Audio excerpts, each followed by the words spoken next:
राजस्थान में गुर्जर आरक्षण आंदोलन का नेतृत्व करने वाली गुर्जर आरक्षण संघर्ष समिति अब एक नए और संवेदनशील मुद्दे को लेकर सक्रिय नजर आ रही है। समिति के संयोजक ने इस बार टीएसपी क्षेत्र में ओबीसी को आरक्षण नहीं मिलने के सवाल को प्रमुखता से उठाया है।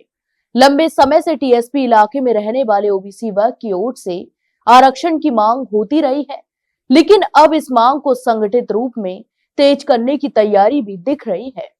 दरअसल राजस्थान के टीएसपी क्षेत्र में बांसवाड़ा, डूंगरपुर, प्रतापगढ़, उदयपुर, सिरोही, चित्तौड़गढ़, राजसमंद और पाली जैसे जिले शामिल हैं। इन जिलों में आरक्षण की एक अलग प्रणाली लागू है। वर्तमान व्यवस्था के तहत टीएसपी क्षेत्र में एसटी के लिए 45%, एससी के लिए 5% आरक्षण निर्धारित है।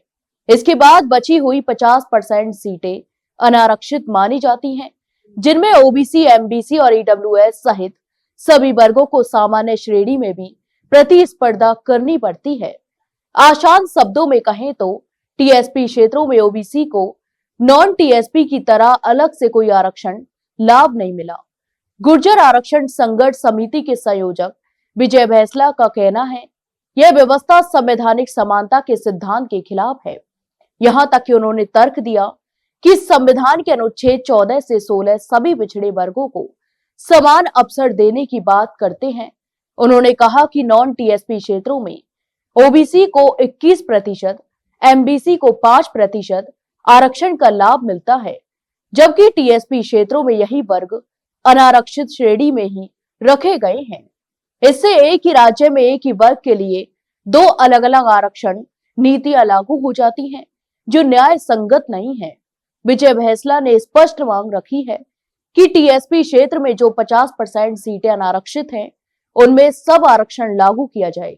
उनकी मांगों के अनुसार ओबीसी को 21%, एमबीसी को 5%, ईडब्ल्यूएस को 10% आरक्षण दिया जाना चाहिए। उनका कहना है, यह आरक्षण एसटी एससी के अधिकारों को छेड़े बिना केवल अनारक्षित हिस्से के भीतर लागू किया जा सकता है। सोशल मीडिया के माध्यम से साझा किए गए तर्कों में संयोजक ने कई अहम आंकड़ों का हवाला दिया है। उनके अनुसार टीएसपी क्षेत्रों में ओबीसी और एमबीसी की आबादी 20 से 25% के बीच है, लेकिन इन्हें औसतन सिर्फ 10% नौकरियां ही मिल पाती हैं। वहीं इन वर्गों में गरीबी की दर 30% से अधिक बताई जा रही है।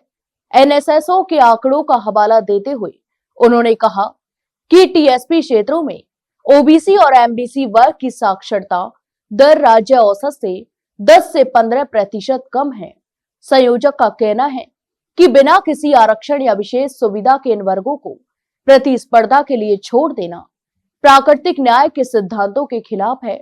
उनका मानना है, यदि टीएसपी क्षेत्र के लिए विशेष योजनाएं बन सकती हैं, तो वहां रहने वाले अन्य पिछड़ा वर्गों के लिए भी विशेष आरक्षण व्यवस्था की जरूरत हो सकती है।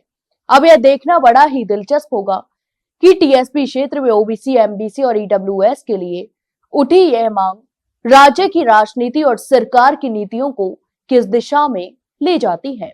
तो आपकी इस पूरे मामले पर क्या राय है, हमें कमेंट बॉक्स में कमेंट करके जरूर बताएं और वही वीडियो को लाइक और शेयर जरूर करें। और हाँ, चैनल को सब्सक्राइब करना ना भूलें। फिलहाल के लिए इतना ही। जल्द मिलते हैं एक नई जानकारी के साथ, तब तक के लिए नमस्कार।